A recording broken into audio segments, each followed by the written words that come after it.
In today's video, I'm going to teach you how to give permissions on Canva. We'll walk through how to share a project with the right people and choose exactly what they can do, all in a clear, simple flow. Start by opening the specific project you want to share. Make sure it's the design or document you intend to collaborate on, so you're granting access to the right file. Once you're inside the project, look to the top right of the screen and click the Share button. This is your control center for permissions and collaboration. A panel will open with an empty field where you can add people. Click into that field. Here, you can type the person's Canva display name, their email address, or the name of a group you already have set up. As you type, Canva usually suggests matching contacts, which helps you pick the correct person or group.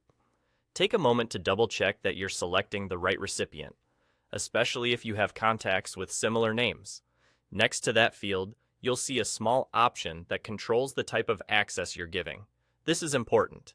Choose Edit if you want the person to make direct changes to the design, adding elements, moving things around, or updating text.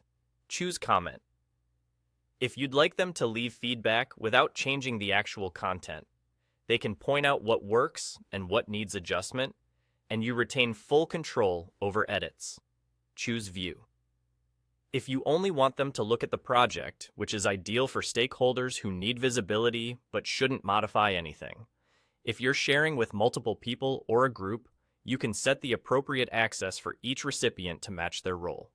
Before you move on, quickly review your selections to make sure the permissions align with your goals. It's a good habit to think about who truly needs editing power and who should stay in comment or view mode to keep your design consistent and organized. When everything looks correct, simply click Share. Canva will send the invitation, and the recipients will be able to access the project with the permissions you set. If someone can't see the project right away, it's often just a matter of checking the correct account or refreshing the page.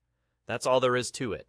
By choosing the right access level, edit, comment, or view, you keep collaboration smooth, protect your design, and make sure everyone gets exactly the access they need.